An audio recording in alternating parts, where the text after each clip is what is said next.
오늘 말씀 제목은 약속 있는 첫 계명 말씀 듣겠습니다. 자녀들아, 주 안에서 너희 부모에게 순종하라. 이것이 옳으니라. 내 아버지와 어머니를 공경하라. 이것은 약속이 있는 첫 계명이니 이로써 내가 잘되고 땅에서 장수하리라. 아멘. 오늘 읽은 말씀처럼요, 자녀들아 주 안에서 너희 부모에게 순종하라. 이것이 옳으니라. 내 아버지와 어머니를 공경하라. 두 가지 단어에 하나는 순종하라, 하나는 공경하라. 둘 다 쉽지는 않습니다. 그리고 내 아버지와 어머니를 공경하라. 이것이 약속 있는 첫 계명이다.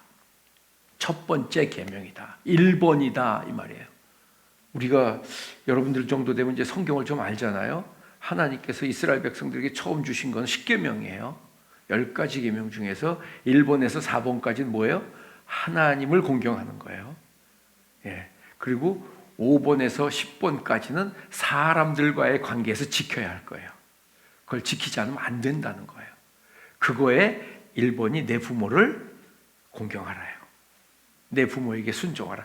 그래서 첫 번째 계명이라는 뜻이에요. 1번 계명은 하나님을 사랑하라죠, 당연히요. 그런데 사람들과의 관계에 대한 것들 중에서는 그게 1번입니다. 여러분들이 10계명을 요즘 잘 이야기 안 하니까 잊어버리실 수 있는데 이렇게 되어 있습니다. 출애굽기 20장 12절부터 보면 한번 들어보겠어요. 출애굽기 20장 12절. 내 부모를 공경하라. 그리하면 내 하나님 여호와가 내게 준 땅에서 내 생명이 길리라. 살인하지 말라. 간음하지 말라. 도둑질하지 말라. 내 이웃에 대하여 거짓 증거하지 말라. 내 이웃의 집을 탐내지 말라. 내 이웃의 아내나 그의 남종이나 그의 여종이나 그의 소나 그의 나귀나 무릇 내 이웃의 소유를 탐내지 말라. 아멘. 이 굉장히 엄중한 것들만 말씀하고 있는 거예요. 이걸 지키지 않으면 큰일 납니다. 예. 살인하지 말라. 큰일 납니다. 이런 것들에 있어서 첫 번째가 부모를 공경하라는 거예요. 예. 여러분, 모세 구약에 보면 아주 세게 얘기했어요. 마가복음 7장 10절을 한번 보세요. 얼마나 이게 엄격하게 얘기하고 있는가. 모세는 내 부모를 공경하라 하고 또 아버지나 어머니를 모욕하는 자는 죽임을 당하리라. 구약 시대 때는 이렇게 했습니다. 굉장히 엄격하고 무서운. 그러니까 중요성을 얘기하는 거죠. 그만큼 중요하다는 거죠. 그런데 우리가 왜 그거를 잘 모를까요? 저도 어려서부터 큰 사람 중에 하나니까 어렸을 땐 당연히 모릅니다. 당연히 모릅니다. 여러분들이 이제 커봐서 알잖아요. 아이들이 여러분들의 사정을 알아요, 몰라요? 여러분들이 고생하는 거 힘든 걸 알아요, 몰라요? 몰라요, 여러분이요. 혹시 나는 그래서 아이에게 부모를 나를 공경하는 마음을 갖게 하려고 내 사정을 다 얘기해야 되겠다. 해본 사람. 매우 어리석은 부모님입니다. 예, 말하지 마세요. 가끔 옛날 어르신들이 그러신 분들이 있었어요. 한잔 하시면 아이들을 불러 앉혀놓고요. 굉장한 역효과를 냅니다. 아이들의 머리로 이해할 수 없습니다. 여러분들이 직장에 가서 고생하고 무시당하고 여러 가지를 겪는 것들을 아이들의 머리로는 이해하지 못하는 거예요, 여러분요. 예, 이해하지 못하는 게 이상한 게 아니에요. 언제 알게 됩니까? 네, 성장해서 알게 됩니다. 그러니까 말로 들어서 배워지는 게 아닙니다, 이거는요. 그러니까 부모님의 희생은 원래 가려진 거예요. 구약 성경을 보면요, 예수님께서 부모를 공경하라고 하신 말씀을 하면서 이런 얘기를 하십니다.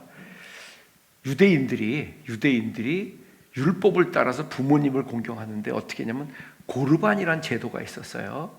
부모님을 위해서 교회에다가 헌금을 하는 거예요. 그런 제도가 있었어요. 그런데 그 시대나 지금이나 사람들은 다 비슷한 것 같아요. 그 율법은 안 지키면 굉장히 무서운 벌이 있는 거예요. 안 지키면. 그러니까 그거는 지키는 거예요. 대신 실제로 부모님에게 공경하는 건 안 하는 거예요. 그 시대도 어려웠던 거예요. 그래서 예수님께서 책망한 거예요. 너희들이 고르반을 했다고, 의무를 다했다고, 부모를 공경했다고 하는데 아니다, 이 말인 거예요.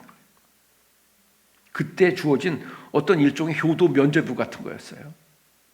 예수님이 바리새인들을 책망하실 때 그런 얘기 하셨어요.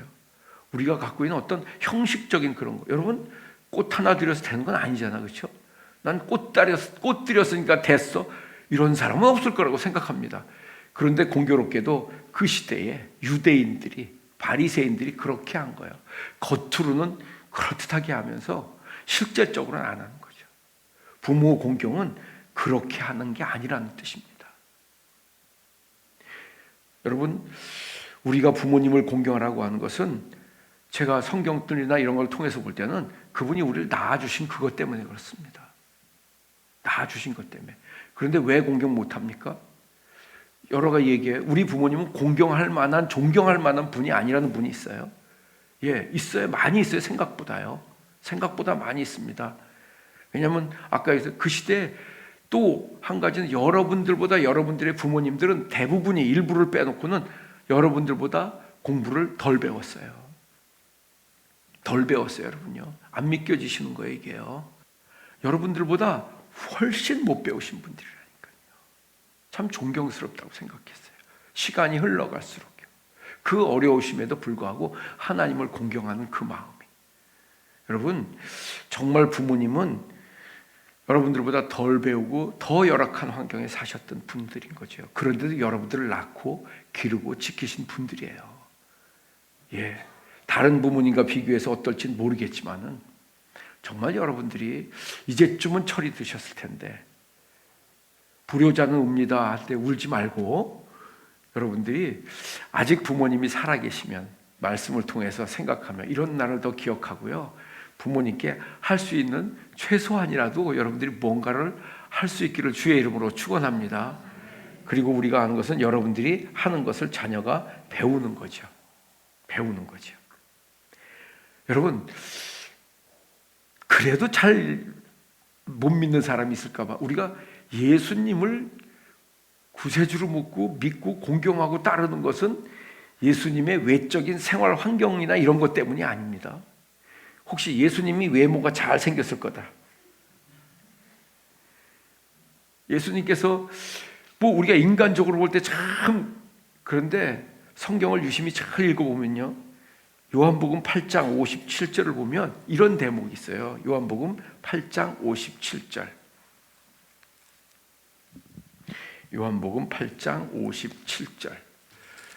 제가 읽겠습니다. 유대인들이 이르되 내가 아직 50세도 못 되었는데 아브라함을 보았느냐? 예수님께서 믿음의 조상들 이야기를 하고 막 이렇게 하니까 바리새인들이 이게 예수님 보고 하는 말이에요. 유대인들이 이르되 내가 아직 몇 살? 그때 예수님 나이가 몇이었어요? 30이었어요. 그럼 여러분 상식적으로 생각해 보세요. 누군가 만나서 여러분들이 아니 50대도 예를 들어서 제가 우리 집사님 한 분을 보고 아유 70도 아직 안 되셨는데 왜 이러세요? 그러면 그분의 외모는 훨씬 더 나이 들어 보이는 거예요. 예. 그러니까 예수님의 나이가 훨씬 더 실제 나이보다 더 들어 보이는 외모는요. 그래서 이사야 53장 2절에 보면요. 하나님 오신 메시아에 대해서 우리가 오해하지 말 것은 이사야 53장 2절 말씀을 보면요. 이렇게 기록하고 있습니다. 그는 주 앞에서 자라나기를 연한 순 같고 마른 땅에서 나온 뿌리 같아서 고운 모양도 없고 풍채도 없은즉 우리가 보기에 흠모할 만한 아름다운 것이 없도다.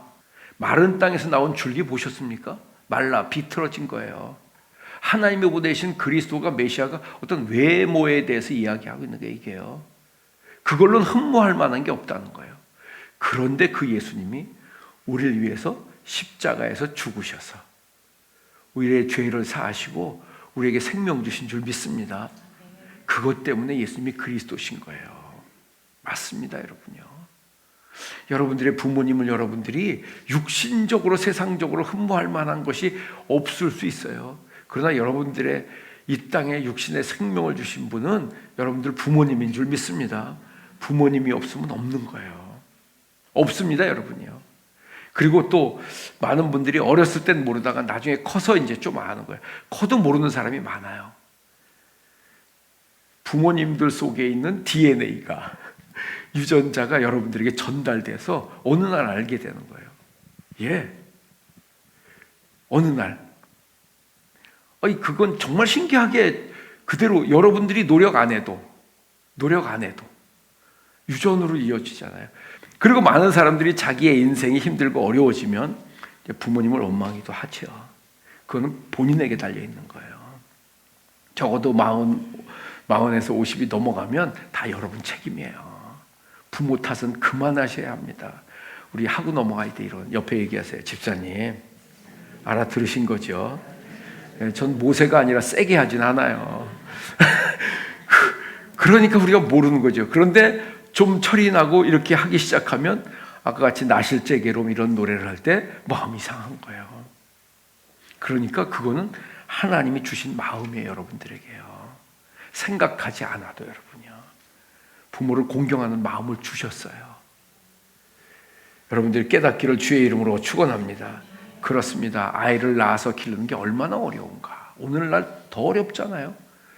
언젠가 제가 말씀드렸듯이 서울의 어느 교회에 있는 베이비 박스 얘기했잖아요. 아이를 낳아서 거기다 두고 가는 거예요. 어떤 사람들이 많이 비난했어요. 그럼 아이를 더 많이 버리지 않겠냐. 그 사람 뭘 모르는 사람인 거예요.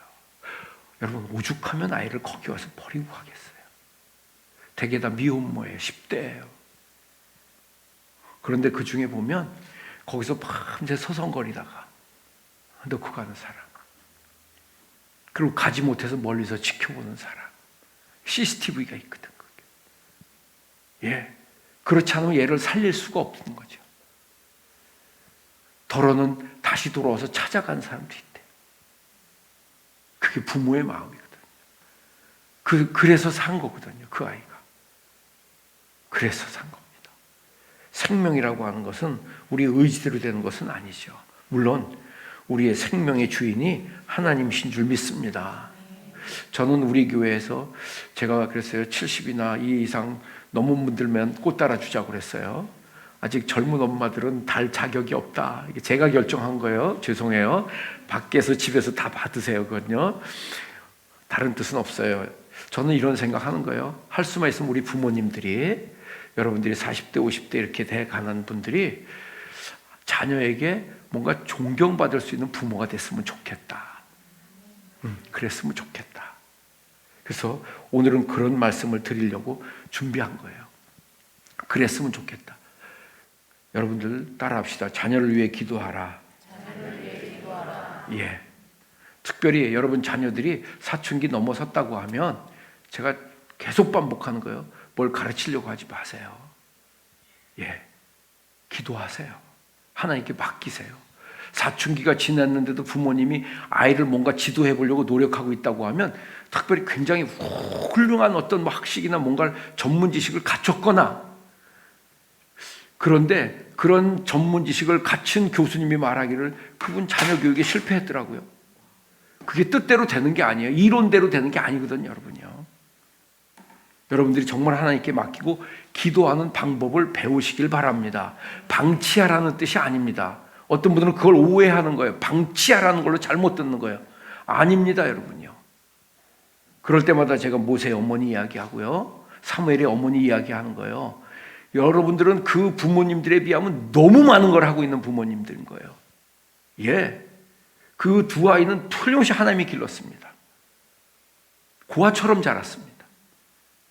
근데 하나님이 훌륭한 인물로 기르시잖아요. 저는 그런 생각해요. 모세를 미리암이 계속 길렀으면 어떻게 됐을까요? 요게벳이 길렀으면 어떻게 됐을까요? 사무엘을 한나 어머니가 계속 길렀으면 어떻게 됐을까요? 저는 분명히 그런 사무엘은 안 됩니다. 그런 사무엘 안 됩니다, 여러분이요. 정말 여러분들이 그런 믿음 안에서 하나님께 맡기고 기도하는 것을 배워야 합니다. 어떻게 해야 하는지. 저는 간섭하는 부모보다 기도하는 부모가 훨씬 더 많이 운다고 생각합니다. 애타는 마음에. 그럼요. 그리고 여러분들이 따라하겠어요. 자녀를 축복하세요. 아멘. 예, 축복하세요. 하나님께서 부모에게 주신 권리입니다. 자녀를 축복하는 축복권을. 우리가 구약 성경에 보면 축복은 레위지인들만 하게 돼 있었어요. 그래서 오늘날도 목사님들이 축복기도 하잖아요.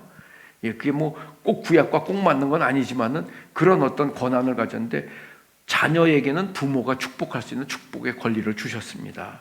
그래서 야곱도 그랬고 이삭도 그랬고 아브라함도 그랬고 자녀들에게 다 축복했습니다. 여러분들이 그런 축복하는 기도를 이게 갑자기 되지 않아요. 더러더러 들어보면 그 어르신 세대들의 부모님들은 자녀를 위해서 축복기도 했습니다. 잠든 부모님에게 그 시대 식으로. 어떤 분 부모님이 그랬대잖아요. 새벽기도 나갈 때마다 애 머리에다 손을 얹고 기도했대잖아요. 차가워서 그때마다 깼대요. 뭔 소리 하는지 알아듣지도 못하고 잠만 설쳐서 깼대요. 그러나 그 아이 평생에 뭐가 남아있는 거예요? 어머니가 나를 위해서 기도하신다. 아, 놀랍습니다, 여러분요. 그 아이 어린아이가 무슨 내용을 알겠어요. 근데 어머니의 사랑은 나중에 알게 되는 거죠. 여러분들 자녀를 축복하기를 주의 이름으로 축원합니다. 그리고 두 번째는요. 따라하겠어요. 먼저 믿음으로 잘 살자. 믿음으로 잘 살자. 아멘. 역대하 26장 3절부터 5절까지는 있어야 할 텐데 역대하 26장 3절부터 5절까지. 우시야가 왕위에 오를 때에 나이가 16세라 예루살렘에서 52년간 다스리니라. 그의 어머니의 이름은 여골리하여 예루살렘 사람이더라. 우시야가 그의 아버지 아마샤의 모든 행위대로 여호와 보시기에 정직하게 행하며 하나님의 묵시를 밝게 하는 스가랴가 사는 날에 하나님을 찾았고 그가 여호와를 찾을 동안에는 하나님이 형통하게 하셨더라. 아멘. 예. 우시야가 왕에 올라갈 때 몇 살이야? 16살이었대요. 야, 16살이 어떻게 왕을 합니까? 그런데 그 우시야는 아버지 아마샤를 보고 배운 게 있는 거예요. 4절에 우시야가 그의 아버지 아마샤의 모든 행위대로 여호와의 보시기에 정직하게 행했다. 그러니까 우시야는 아버지 아마샤에게 잘 배운 거예요. 아마샤가 훌륭한 아버지인 거예요. 아마샤가 왕으로서 우시야보다 더 위대했다고 성경에 기록하고 있지는 않아요. 그런데 훌륭한 아버지인 거예요. 그래서 우시야가 이런 하나님을 공경하고 나라를 잘 다스리는 왕이 될 수 있었던 거예요. 그리고 그 시대에 스가랴가 있어서 하나님이 이스라엘 백성들이 여호와를 찾는 날 동안에 그들을 형통하게 하셨다. 여러분들이 믿음으로 잘 사는, 어쩌면 여러분들 자녀들이 여러분들보다 더 훌륭하게 되고 더 큰 인물들이 될 텐데, 그러나 그 아이들은 여러분들에게 배웁니다. 여러분들에게 배웁니다. 전 목사니까 저희 아버님은 장로님이었어요. 신학교에서 공부를 하면서 이렇게 또 목회 일선에 들어서서 보니까 목회를 참 잘하는 친구들이 있더라고요. 보니까 아버지가 목사님이에요. 너무 신기한 거예요. 예, 아버지가 목사님인 거예요. 기본적인 걸 다 배웠어요. 기본적인 거를요. 저는 그런 걸 배우지 못했어요. 여러분, 이게 부모에게, 그러니까 여러분들이 신앙생활 하는 것이 그냥 허튼 것이 아니라는 거예요. 이런 말들은 어떤 면에서는 굉장히 경각심 갖고 들으셔야 합니다. 여러분들이 신앙생활을 대충 하고 뭐 이렇게 환경에 따라, 형편에 따라 이렇게 어려울 수 있어요. 그러나 아이가 보고 있습니다, 여러분요. 본대로 배웁니다. 이런 거예요. 아이들이 아버지가 잘한다고 해서 그 아이가 다 아버지처럼 해가고 다 잘 되느냐? 꼭 그렇게 말하기는 어려워. 환경이나 개인적인 여러 가지 이유가 있으니까요. 그러나 여러분요, 어떤 잘못하는 문제들, 하지 말아야 될 것들에 대해서 부모가 열게 되는 거예요. 아이가 볼 때 저거 해도 되는구나 이런 생각이 드는 거예요. 저런 것도 해도 되는구나. 그런데 그 부모가 그런 것들을 잘 절제하면서 믿음으로 살면 아이들이 그걸 하면 안 된다는 생각이 드는 거예요. 예, 불의한 일을 하면 안 된다는 생각. 그래서 교회에서 모태신앙으로 자란 아이들이 뭐 굉장히 탁월하고 그렇지 못해도요, 그 아이들 마음에 그게 들어있는 거예요. 그래서 어디다 내놔도 잘못되지 않아요. 크게 문제를 일으키지 않아요, 여러분. 그게 얼마나 중요한데요. 우리는 다 반짝거리길 바라고 막 뛰어나기를 바라고 막 이런 걸 바라잖아요. 여러분, 그래서 인생이 잘못되는 게 아니더라고요. 어떤 선에 지켜야 할 걸 그냥 넘어가면 어떤 위치에 있어도 그냥 한 번에 무너져 버리더라고요, 그 인생이요. 맞습니다, 여러분요. 정말 여러분들이, 그러니까 저희들의 부모님들 세대들은 주의를 지키는데 목숨을 걸었어요, 진짜요. 여러분들이 믿음으로 살아가는 게 그 아이에게 평생에 빛나는 무엇인가가 되는 거예요. 여러분들이 믿음으로요, 먼저 잘 살고 승리하기를 주님의 이름으로 축원합니다. 아멘. 적어도 여러분들 집에서는 여러분들이 자녀들의 모델이 됐으면 좋겠어요. 정말 여러분들은 성경에 하나님이 주신 말씀처럼 자녀, 자손들까지 다 복을 받는 여러분들 되기를 주의 이름으로 축원합니다. 시편 128편 4절, 5절, 6절 보겠습니다. 여호와를 경외하는 자는 이같이 복을 얻으리로다. 여호와께서 시온에서 내게 복을 주실지어다. 너는 평생에 예루살렘의 번영을 보며 내 자식을 볼지어다. 이스라엘에게 평강이 있을지로다. 아멘. 예, 한번 따라하겠습니다. 믿음의 유산을 물려주자. 믿음의 유산을 물려주자. 오늘 읽은 말씀에 내 자식의 자식을 볼지어다. 정말 자녀는 잘 자라면 부모의 영광이 됩니다. 반대의 경우도 많죠. 예. 여러분들이 다른 것보다 나는 무슨 믿음의 유산을 물려줄 것인가, 그건 여러분들이 믿음에 살면서 보는 거예요. 말로 하는 게 아니라고 그랬어요, 절대요. 저희 어머니는 기도의 유산을 물려주셨어요. 예, 정말 놀랍다고 생각했습니다. 저희가 셋째, 넷째가 다 목회를 했거든요. 예, 셋째가 저 서울에서 전도사에 있던 시절에 굉장히 힘들어하는 거예요. 교회가 센 교회인 거예요. 어느 뭐 기억나요? 굉장히 센 교회인 거예요. 굉장히 어려워하는 거예요. 어머니가 가서 같이 데리고 저녁마다 가서 기도하셨어요. 정말 신기하다고 생각했습니다. 예, 같이 붙들고 기도하시는 거예요. 한 달쯤 기도하고 돌아오셨어요. 해결됐어요. 할렐루야. 예, 저한테 와서 같이 기도는 안 하셨어요.